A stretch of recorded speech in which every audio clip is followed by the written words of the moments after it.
आज शनिवार का दिन है, जिस दिन अपन इस दरिद्रता से मिलने के लिए पीपल के पेड़ के नीचे आए हैं। हिंदू धर्म में ये दिन पीपल के वृक्ष के लिए पूजनीय होगा। जो भी शनिवार के दिन पीपल के वृक्ष की पूजन करेगा, दूध चढ़ाएगा या मिष्ठान का भोग लगाएगा, लक्ष्मी और नारायण उसके घर में प्रवेश कर जाएगा। लक्ष्मी और नारायण उसके घर में प्रवेश करेगा। इसलिए नियम बनाया। कौन से दिन का? शनिवार। लक्ष्मी जी बोली, नारायण आपने तो एक दिन का वार लिख दिया। शंकर जी ने 7 वार बनाए हैं, रविवार, सोमवार, मंगल, बुध, गुरु, शुक्र और शनि। ये शिव जी ने बनाया। अब एक दिन आपने अपना बना लिया, बाकी के दिन अगर कोई इस पीपल के वृक्ष के नीचे आएगा और यहां तो दरिद्रता बैठी है, तो उसका क्या होगा? भगवान नारायण बोले, सुन दरिद्रता, तेरे से एक विनती है, अगर कोई भी मनुष्य इस पीपल के पेड़ के नीचे अगर 7 दिन में आता है और उसके हाथ में अगर कोई सामग्री होती है तो तू उसके घर में प्रवेश नहीं करेगी। नियम है पीपल के वृक्ष का, या तो पानी का लोटा लेकर जाओ, कुंकू का चोपड़ा लेकर जाओ, शक्कर लेकर जाओ, या पेड़ के नीचे चींटी को डालने के लिए आटा ले जाओ, पर खाली हाथ पीपल के वृक्ष के नीचे कभी मत जाओ, कभी नहीं जाओ। खाली हाथ जाओगे तो दरिद्रता तुम्हारे घर में प्रवेश करेगी। दरिद्रता उठकर खड़ी होकर बोली, नारायण तुमने अपनी मनमानी करी है, एक दिन मुझे भी मेरा चाहिए। भगवान ने कहा, बोल कौन सा दिन चाहिए? दरिद्रता कहती है, रविवार के दिन इस पीपल के वृक्ष के नीचे मैं दिन भर नृत्य करूं, इसमें रहूं, और जो यहां आए रविवार को मैं उसके घर में प्रवेश करूं। भगवान ने कहा, ठीक है। दरिद्रता, रविवार का दिन एक ऐसा दिन रहेगा जिस दिन तू इस पीपल के वृक्ष के नीचे नृत्य करेगी, और जो आएगा इस पीपल के वृक्ष के नीचे तो उसके साथ प्रवेश करेगी। मैंने तुझे वर दिया। इसलिए हमारे यहाँ केवल पीपल का वृक्ष अगर दीवार में भी लग जाता है ना, किसी की फैक्ट्री की दीवार में, किसी के घर की दीवार में पीपल का वृक्ष अगर लग जाता है, पीपल का पौधा लग जाता है, उसको कितना भी तोड़ लो वो वापिस लग जाएगा। फिर तोड़ोगे फिर लग जाएगा। अगर पीपल के पौधे को तोड़ना है तो केवल रविवार का दिन एक नींबू, एक मिर्ची और बमूल का कांटा, ये 3 चीजें रखने के बाद में आधे घंटे बाद रविवार के दिन पीपल के पेड़ को उखाड़ कर फेंक दो। दूसरी बार कभी पीपल दीवार में लगता ही नहीं, कभी नहीं लग सकता। केवल एक रविवार का, केवल एक संडे, इतवार का।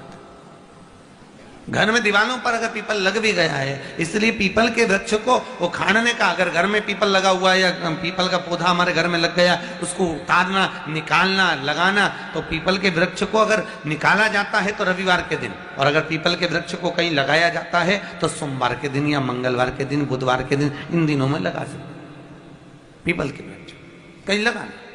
शनिवार का दिन एक ऐसा दिन होता है जिस दिन पीपल के वृक्ष को कहीं जाकर लगाया नहीं जाता, क्योंकि शनिवार के दिन पीपल के वृक्ष के नीचे लक्ष्मी रहती है। हम अपने हाथों से अगर पीपल का वृक्ष किसी दूसरी जगह पर शनिवार को रोपित करते हैं तो हमारे घर की लक्ष्मी अपने घर से छिन्न होकर चली जाती है। इसलिए शनिवार के दिन पीपल लगाया नहीं जाता, किसी के घर जाकर उसको वापस पलटा नहीं जाता। लग गया उसको डर।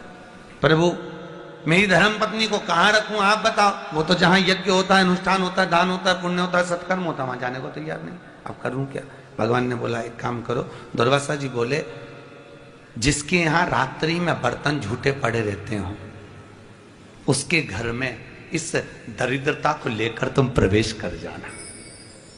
जिसके यहाँ रात्रि में बर्तन झूठे पड़े हो, वहां लेकर प्रवेश कर जाओ। दूसरी जगह दुर्वासा जी बोले, जो स्त्री घर में दोपहर के समय पर सो रही हो, उसके घर में इसको लेकर प्रवेश कर जाइए। जो स्त्री दोपहर के समय में घर पर सो रही हो, इस दरिद्रता को लेकर प्रवेश कर जाइए।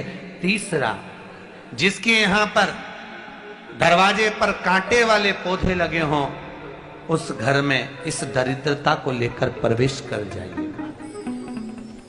दरिद्रता, कितनी सुंदर बात कही है।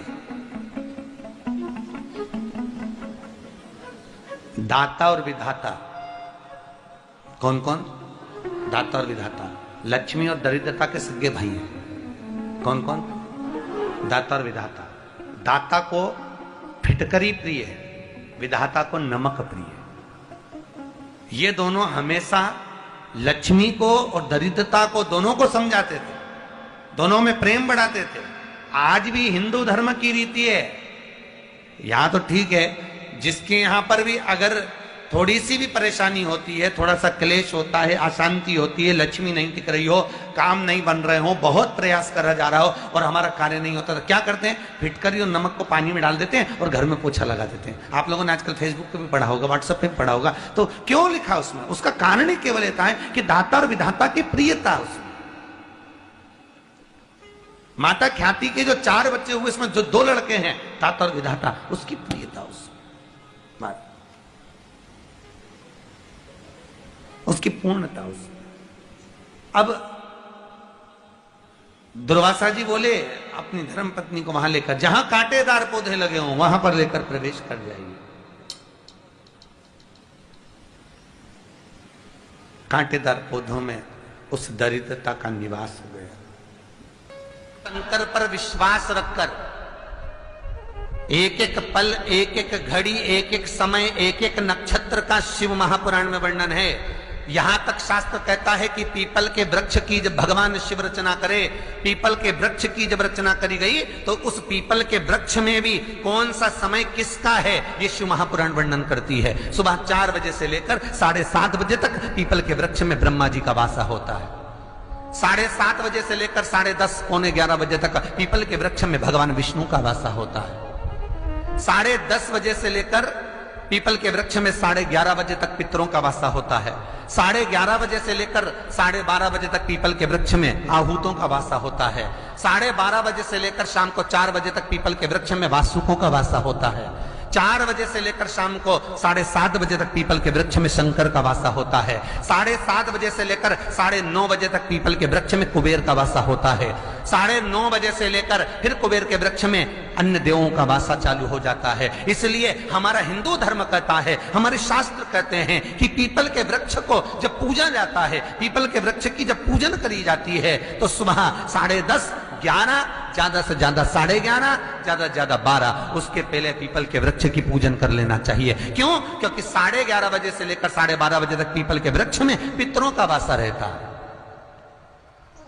आहूतों का वासा रहता है, फिर वासुकों का वासा आता है। पितृ किसको कहते हैं? महाराज जो पूरी उम्र लेकर चले गए और उनके भीतर अभिलाषाएं बहुत थी, मैं ये भी करना चाहता हूं, मैं ये भी करना चाहता हूं, वो पितृ हो जाते हैं। आहूत किसको कहते हैं? जिस माता के गर्भ में बच्चा जन्म ले और मर जाए, या 6 महीने का गर्भ धारण करने के बाद अवर्षण हो जाए, जीव पड़ने के बाद 6 महीने के बाद अगर बच्चा गर्भ में भी शांत हो जाता है, कुंवारी अवस्था में शांत हो जाता है, जिसका विवाह नहीं हुआ ऐसा बच्चा जब शांत हो जाता है, अधोगति में कोई मर जाता है, सुसाइड कर एक्सीडेंट में किसी भी रूप में मर जाता है, तो वो आहूत कहलाता है। और बहुत ध्यान देना साहब, शिव महापुराण की कथा कहती है पितरों को भाग मिलता है, इसलिए पितृ तृप्त रहते हैं।